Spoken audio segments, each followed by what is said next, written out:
Ang taong grateful, nagiging happy. Ang taong hindi grateful will never be happy.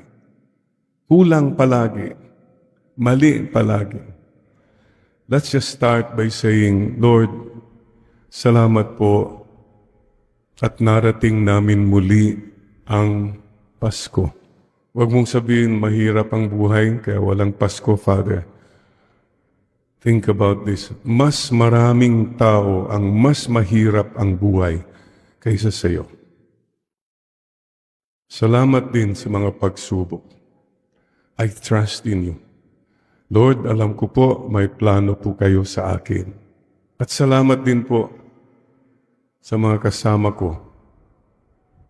Wala pong perfect family. Wala pong perfect community, Lord.